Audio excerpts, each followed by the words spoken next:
오늘은 추수감사 주일입니다. 감사하는 절기라는 말이죠. 그러나 굳이 감사의 의미를 찾아야만은 억지의 감사는 나올 수 있을지 모르겠으나 사실 감동스럽게 감격스럽게 감사하기는 어려운 때라는 것이 우리가 직면한 현실이기도 합니다. 한 올 한 올 벗겨서 감사의 제목을 굳이 찾아서 헤아려 본다면 마지못해 감사할 수는 있을 수 있겠으나 딱 하고 느끼는 체감되어지는 현실 속에서는 감사가 매우 어려운 때라는 것 삼척동자들도 다 알고 있습니다. 그것은 코로나19가 가져다 준 불편하고 불안한 현실 때문에 더욱 그렇습니다. 그런데 하나님께서는 우리에게 오늘 본문 말씀을 통해서 뿐만 아니라 늘상 울리는 양심의 선언을 통해서 범사에 감사하라 말씀하는 이 말씀을 직면하게 하십니다. 감사할 건덕지가 있어야 감사를 하죠. 상황을 보십시오. 감사할 분위기인가?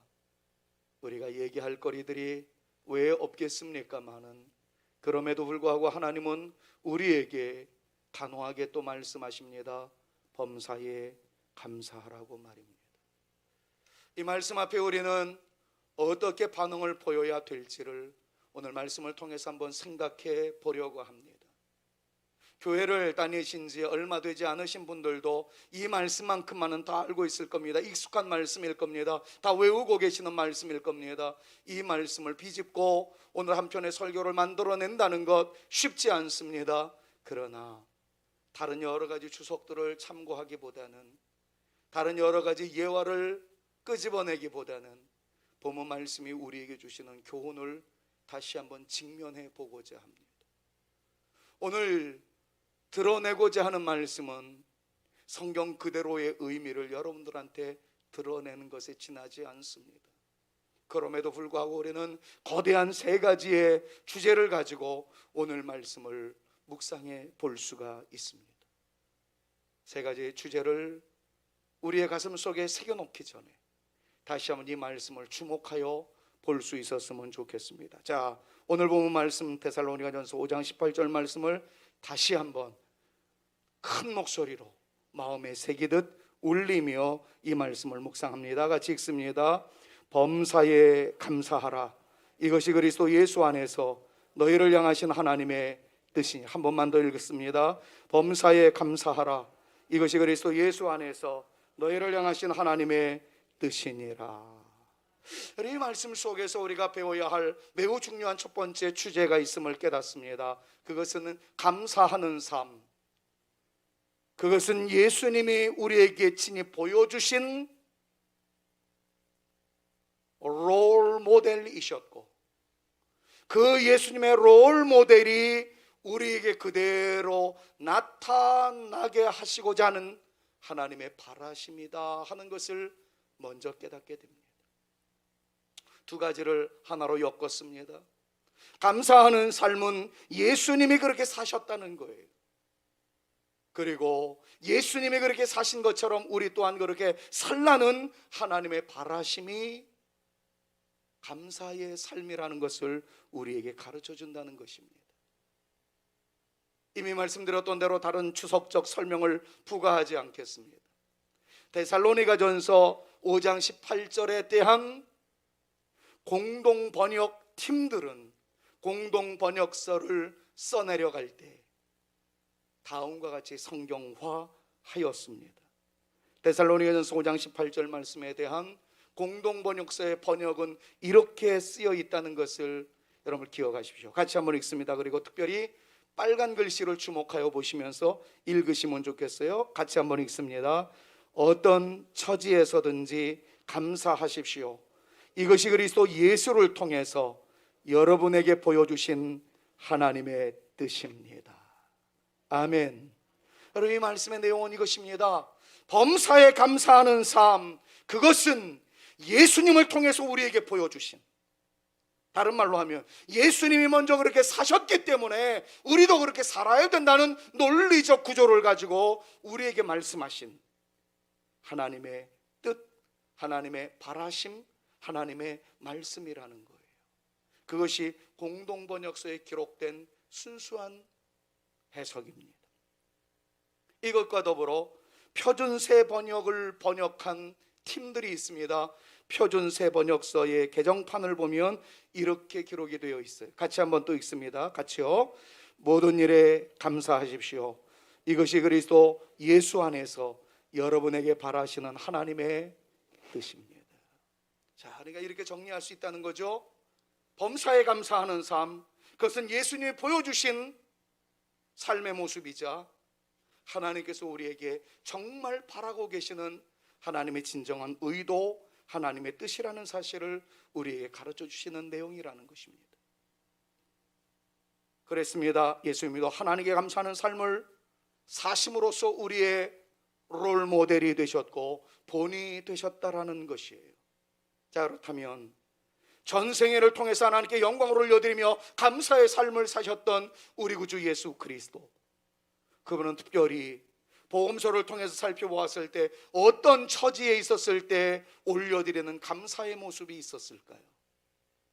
예수님은 어떤 삶의 현장에서 감사의 삶을 사셨을까요?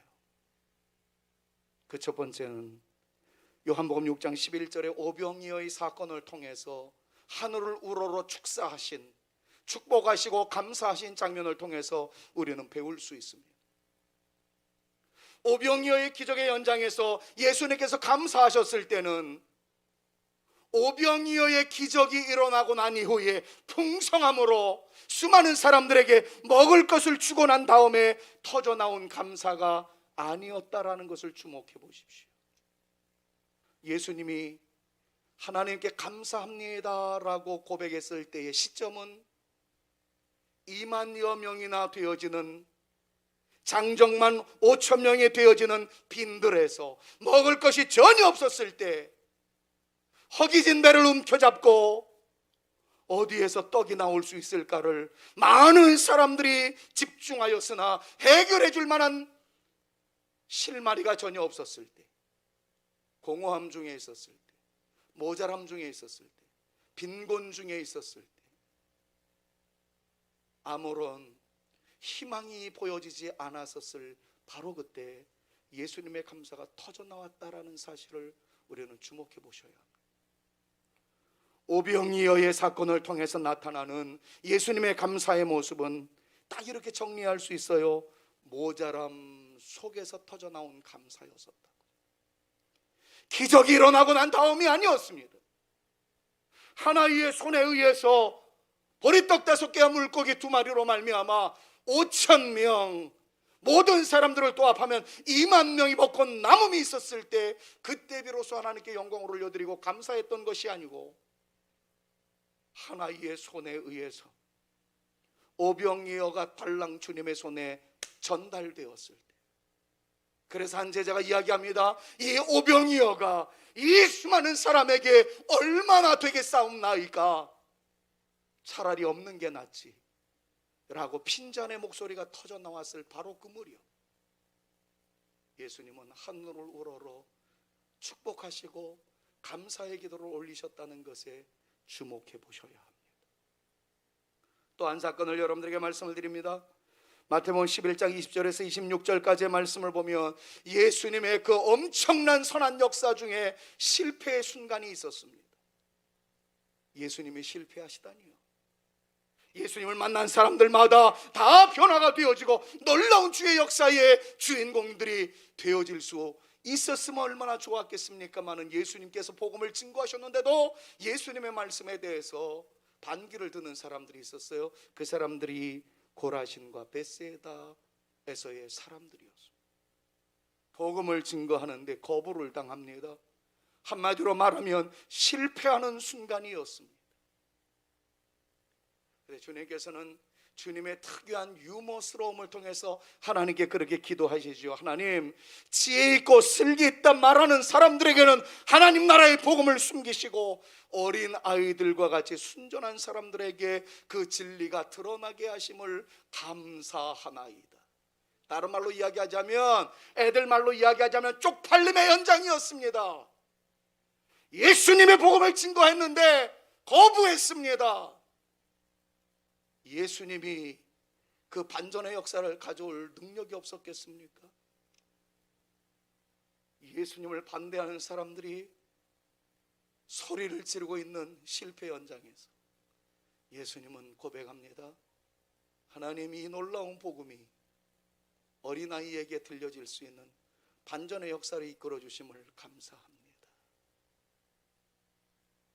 사실 현실은 나를 짓밟고 나를 무시하고 하나님 나라의 복음을 외면하는 사람들이 있었을 때 그 사람들을 바라보며 얼마나 분노 감정이 일어날 수 있었을 터인데, 그것은 내려놓고 실패 현장에서도 감사의 잔을 높이셨던 예수님의 모습을 우리는 마태복음 11장에서 만날 수 있다는 것이죠.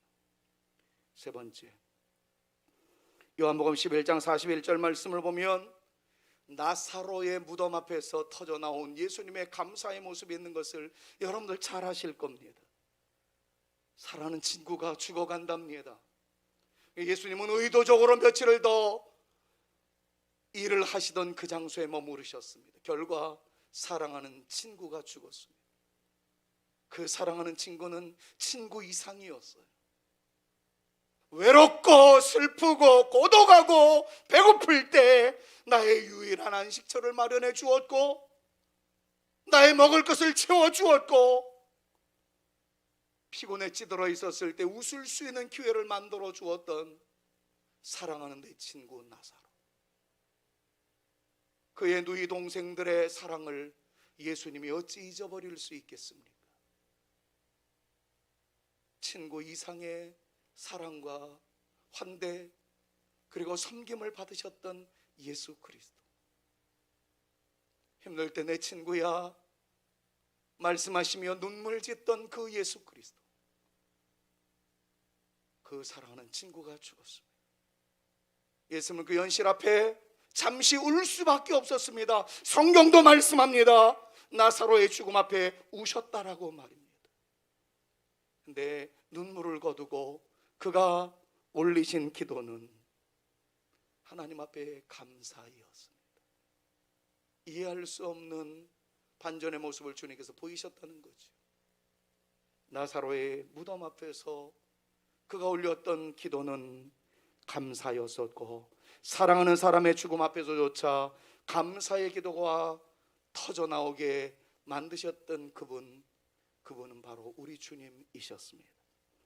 마지막으로 하나만 더 살펴보자면 누가복음 22장 17절부터 20절까지의 말씀을 보면 친구의 죽음 앞에서 감사하셨던 그 예수님은 자기의 죽음 앞에서도 감사의 잔을 높이셨다는 것을 성경은 우리에게 가르쳐주고 있습니다. 주님께서 십자가에 달리시기 위하여 잡히시던 날 밤 예수님께서는 성찬식을 베푸셨어요.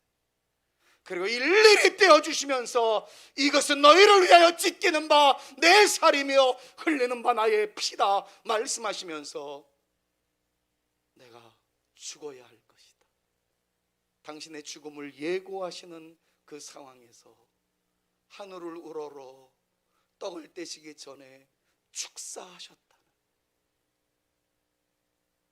blessing, 축복하시고 give thanks, 감사를 드리셨다라는 그 말씀을 성경에서 말씀하고 있어요.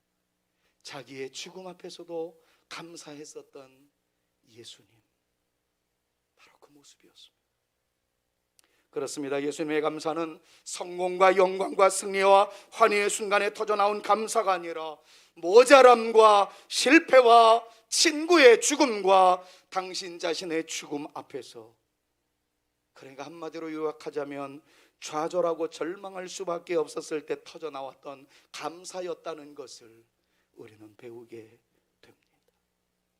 공동 번역서에서 어느 주석조 해석도 달지 아니하고 우리에게 가르쳐주는 귀한 번역은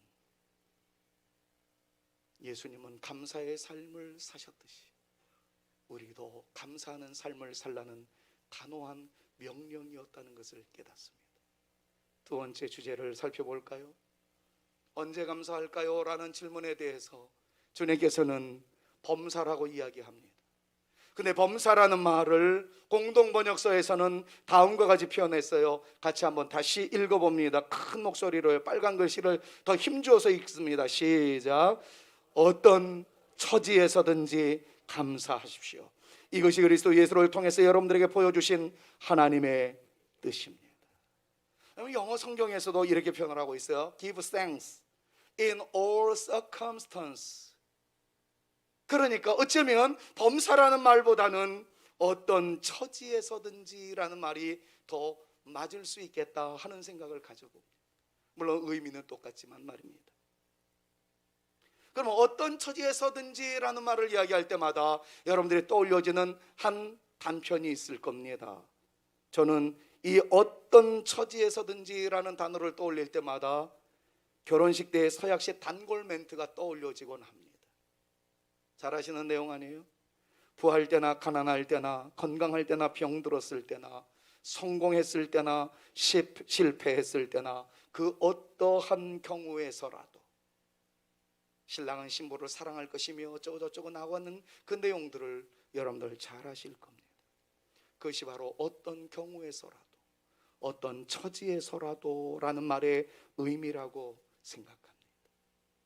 자, 그렇다면 빨리 세 번째 주제를 다루어 보고 싶어요. 왜 이런 감사에 대한 명령이 가능한 것이겠습니까? 주님은 우리의 형편과 처지에 대해서, 올 수밖에 없는 상황에 대해서, 가슴앓이를 할 수밖에 없는 상황에서, 지금과 같이 코로나19의 횡포로 인하여 우리의 부자유스러움이 현실화되어 있는 상황 속에서 이래도 감사하라는 말입니까? 주님께 따질 수 있을 수도 있겠다 싶은 이 현실적 상황에서 왜 우리에게 무모하다 말씀을 드릴 수 있을 정도의 이 명령을 우리에게 내리고 계실까요? 저절로 우리는 세 번째 주제를 다루지 아니할 수 없습니다. 세 번째는 사실 감사는 우리를 위한 것이다라고 본문 말씀이 설명하고 있다는 것에 주목해 보셔야 된다는 거예요. 현대인의 성경을 여러분 다시 한번 읽어보십시오. 현대인의 성경에는 데살로니가전서 5장 18절을 이렇게 번역해 놓았습니다. 모든 일에, 같이 한번 또 읽어봅니다. 모든 일에 감사하십시오. 이것은 그리스도 예수 안에서 여러분을 위한 하나님의 뜻입니다. 영어 성경 중에 NIV라는 성경이 있어요. 거기에는 이렇게 표현을 합니다. Give thanks, 감사를 드리십시오. In all circumstances, 모든 상황에서도 말입니다. 왜냐하면 This is God's will, 이것은 하나님의 뜻입니다. 누구 안에서? In Christ Jesus, 그리스도 예수 안에서. 그런데 그 그리스도 예수 안에서 하나님의 뜻이라는 사이에 아주 중요한 단어 하나를 박아 놓았습니다. 영어 성경의 섬세한 모습을 하나라도 놓치지 않았으면 좋겠어요. 거기엔 뭐라고 말합니까? 그것은 for you, 너를 위하여, 우리를 위하여. 우리의 입장에서는 이렇게 말할 수 있습니다. It's for me라고 말이죠. 그것은 나를 위한 하나님의 역사였다는 것을 성경은 우리에게 가르쳐주고 있습니다.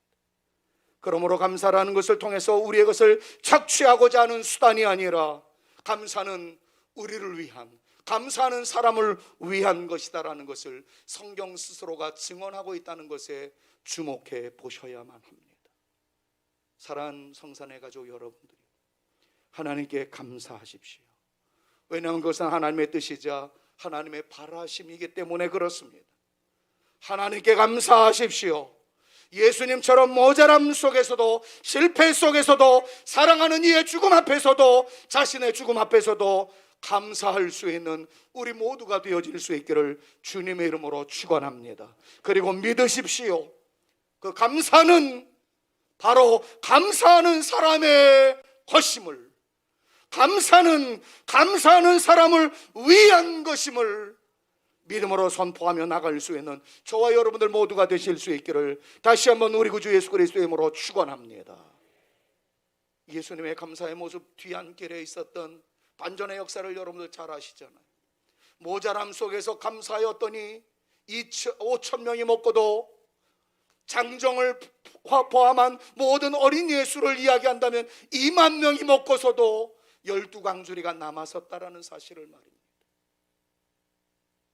베세다와 고라신에서는 외면을 당했으나 복음에 미치지 않은 곳이 한 군데도 없을 정도로 하나님의 나라가 이렇게 확장되어져 가고 있는 위대한 반전의 역사를 여러분들이 이해하신다면, 실패한 듯 보이지만 그곳에서 감사가 터진 예수 그리스도의 모습으로 인하여 복음의 하나님 나라의 확장 사역을 우리는 주목하고 있는 바입니다. 사랑하는 친구가 죽었을 때 터져나온 감사로 인하여 죽었던 나사로가 일어났던 극적 반전을 한번 상상해 보십시오. 당신의 죽음 앞에서도 감사의 잔을 높이 드셨던 예수 그리스도로 말미암아 저와 여러분들이 살아나게 되었고, 주님조차도 사흘 만에 다시 부활하게 되는 놀라운 영광의 주역이 되었었던 것을 여러분들이 기억하신다면, 그 감사는 우리들로 하여금 감사의 기적을 맛보게 하시는 하나님의 반전의 축복의 근거가 되어짐을 다시 한번 믿음으로 선포하며 감사의 잔을 높이 드실 수 있는 저와 여러분 우리 모두가 되실 수 있기를 우리 구주 예수 그리스도의 이름으로 축원합니다. 사실 저는 2주 전에 힘든 시간을 보냈습니다. 다시 경험하고 싶지 않은 일이었습니다. 2주 전 금요일 저는 악몽을 꾸는 듯 충격에 빠졌습니다. 우리 한우리 공부방에서 코로나19의 감염 위험성이 제기되어 전수조사를 받아야 한다는 것이었습니다. 만약에 그때 한 명이라도 나오면 어떻게 하나 걱정이 되었습니다. 주일 아침 저는 음성으로 나왔다는 보고에 울었습니다. 감사했습니다. 사실 전수검사를 하게 되면 양성자가 나오게 되어 있다는 말들이 아주 팽배했었습니다.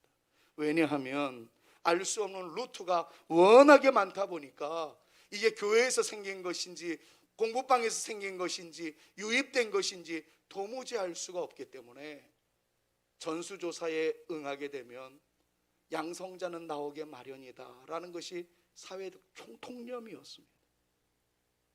감사하게도 우리 한우리 공부방을 비롯한 우리 교회에 관련되어 있는 모든 분들은 음성으로 나왔고, 그것은 감사의 조건이 되었던 것 여러분들이 다 알고 계십니다. 그런데 다른 목병 하나가 더 있었습니다. 같은 금요일에 63 빌딩 컨벤션에서 우리 총회 매우 중요한 행사가 하나 있었습니다. 2,000명이 모일 수 있는 공간이었지만 사회적 거리두기 운동으로 우리가 준수하기 위해서 420석으로 거리두기를 충분히 한 상황에서 생활 방역 준칙을 철저히 이행하면서 진행했던 총회의 최대의 행사가 그곳에 있었습니다.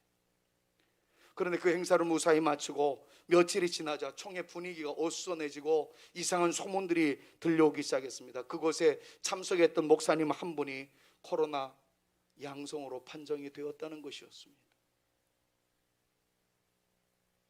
어느 날 사위와 식사를 같이 했는데 사위가 양성으로 판정되었는데 그걸 모르고 그 모임에 오셨던 거예요. 그 목사님이 양성으로 판정이 되어지자 총회는 발칵 뒤집혔습니다. 이런 상황이 보고되어지고 알려진 이후 화요일 날 이 사건을 알게 되었는데 얼마나 걱정이 되는지. 그분이랑 악수를 했다든가 함께 식탁에서 식사를 하는 분들은 전수조사를 해야 하며, 특별히 식탁에서 함께 식사하신 분들은 자가격리에 들어가야 된다는, 그리고 모든 사람들이 검사를 받아야 된다는 청천벽력의 현실에 직면할 수밖에 없었습니다. 그 행사를 총 준비하던 준비위원장이 저였습니다. 3부 예배, 3부의 행사를 진행해 나갈 때 모든 것들을 진행해 나가며 사회까지 보았던 존재가 저였습니다. 그분과 같은 공간에 있었던 사람이었기에 저는 걱정이 태산이었습니다.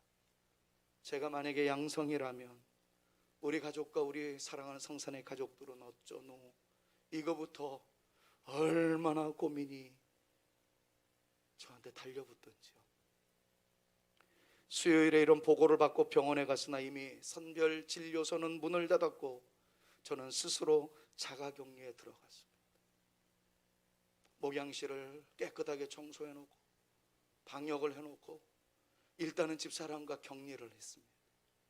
수요 예배도 저는 참석하지 못했습니다. 목요일 아침 가서 검사를 받고 금요일까지 결과가 나올 때까지의 시간은 경험하지 마십시오, 여러분들은. 제가 그때 깨달은 것이 있어요. 검사를 받으신 분들의 이 며칠 동안의 그 심정을 직접 경험하고 나니까 그분들을 위해서 더 많이 기도해야 되겠구나, 이런 것들을 깨달을 수가 있었습니다. 금요일 날 한 9시 넘어서 10시가 되니까 음성 판정이 나왔다고 그 문자를 받을 때 또 한 번 눈물을 지을 수밖에 없었습니다. 음성 결과를 받고 다시 보건소에 문의를 했습니다. 스스로 자가격리도 해야 되고 선제 대응을 했는데 계속해서 자가격리를 해야 되느냐 그랬더니 거기서 들려온 얘기는 선생님은 역학조사 결과 자가격리 대상이 아니고 음성으로 나왔으면 일상생활을 하셔도 된다라는 그 통보까지 받았습니다. 같은 식탁에서 식사했었던 분들은 음성이 나왔어도 자가격리 2주 동안 해야 돼. 제 친구 6명은 아마 오늘 설교를 하지 않을까 싶어요. 2주 동안 설교도 못했습니다.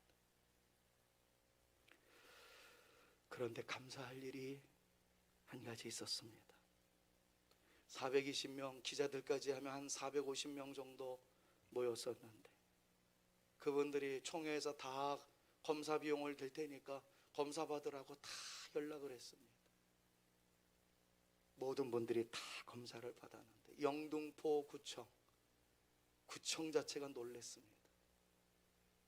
63빌딩에서는 막 걱정을 하는 거예요. 수십억의 벌금이 추징될 수 있다. 만약에 확진자들이 몇 명 나오면 우리는 망하게 됐다고 난리가 났었습니다. 그때 준비위원장이었었다고요.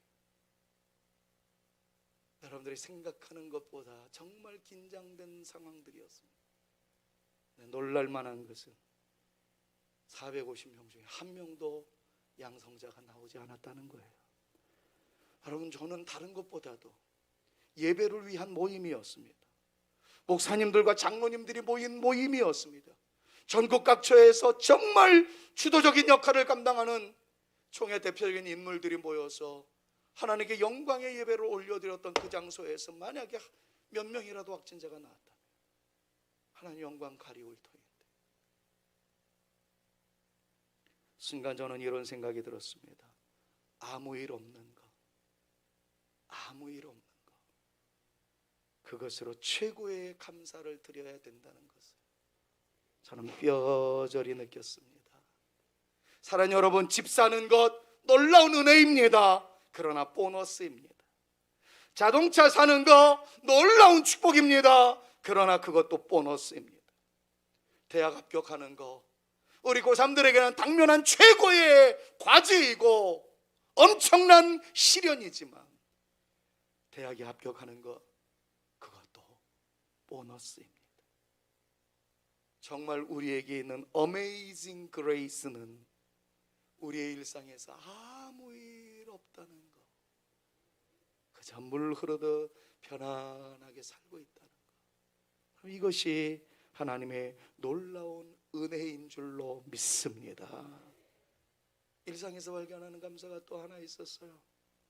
지난주에도 조금 얘기를 했습니다마는 우리 교회 청년 가운데 군입대한 청년이 휴가 나와가지고 저한테 건네주었던 선물 하나 있었어요. 자기 엄마 사주려고 군대에서 파는 무슨 달팽이 크림인가 그런 그 유명한 게 있답니다.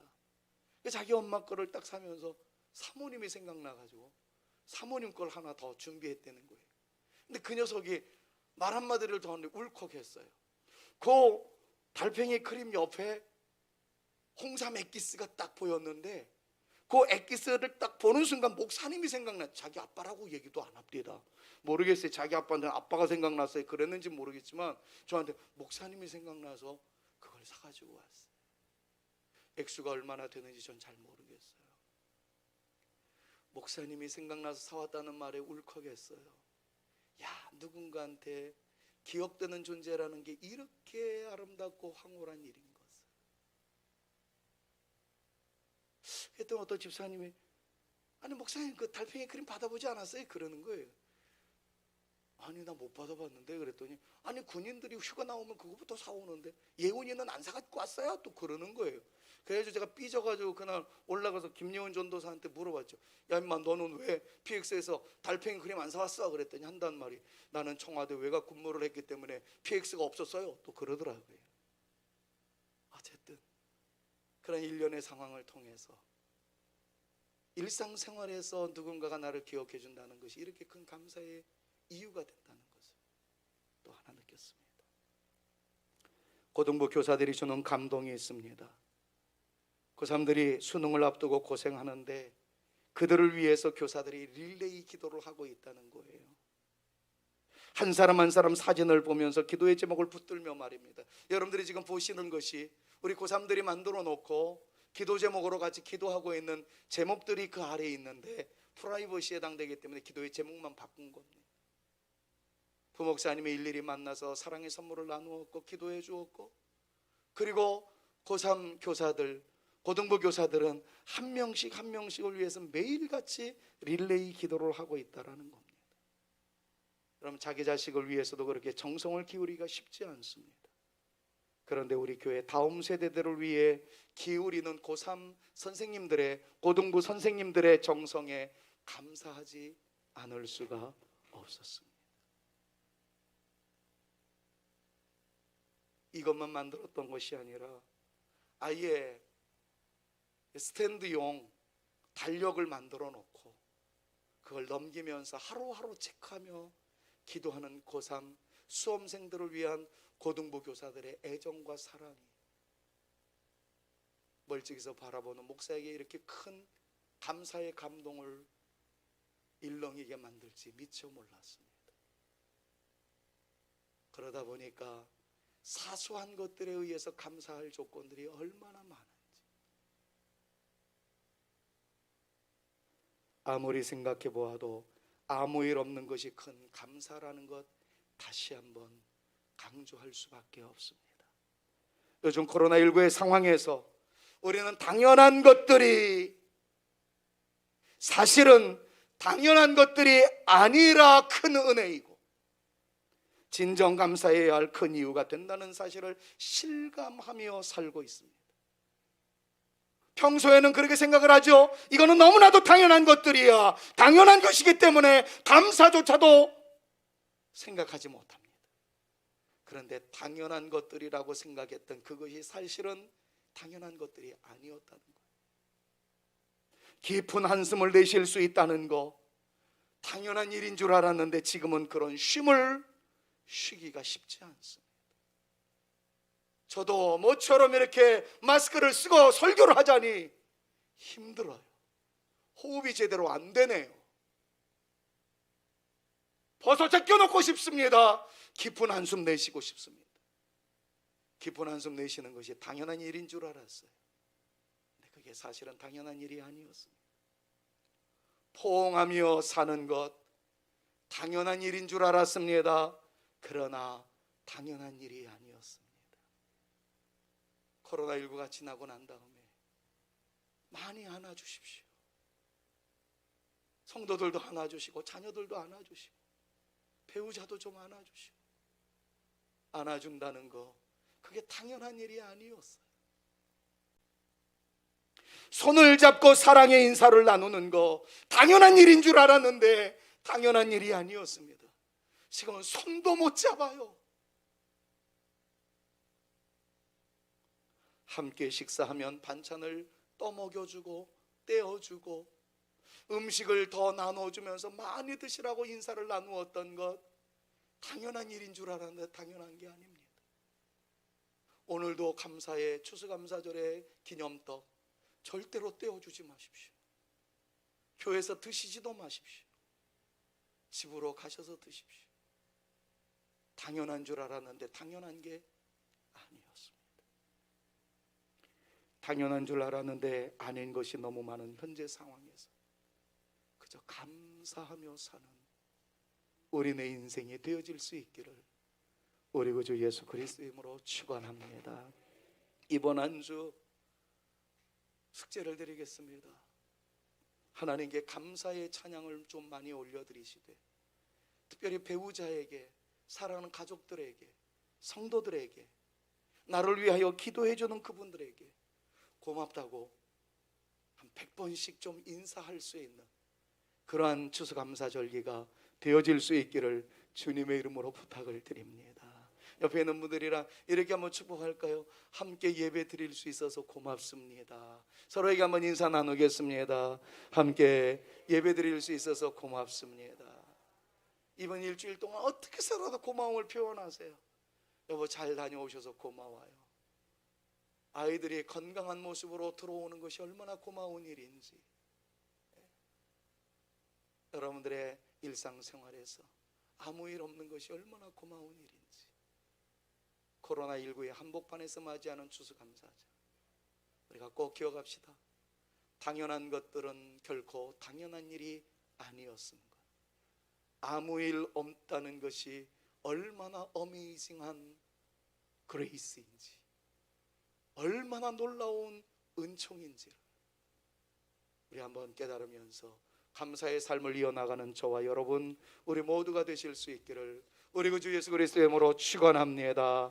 그래서 마지막 설교의 결론으로 이 찬양을 올리고 싶어요. 아름다운 하늘과 묘한 세상 주시고 많은 사랑 베풀어 우리 길러주시니 우리 주님 예수께 감사 찬송합니다. 아까 글로리아 항상볼의 마지막 선율이 이 찬양이었습니다. 통했던 것 같아요. 정말 감사합니다. 그리고 특별히 4절에서 부모 자녀 애정과 형제 자매 우애와 친구들의 사랑을 나누도록 하시니, 그런 가사를 생각하면서 정말 감사의 찬양을 주 앞에 올려드렸으면 좋겠어요.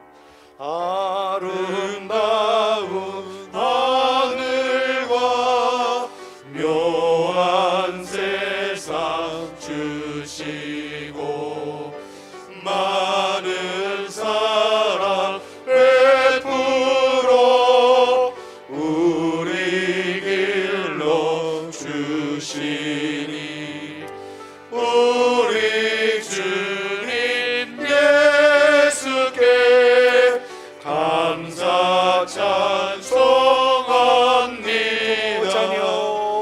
부모 자녀 애정과 형제 자매 우애와 친구들의 사랑을 나누도록 하시니 우리 주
주 예수 그리스도의 은혜와 아버지 하나님의 극진하신 사랑하심과 성령님의 감화감동 위로 교통 충만케 하심이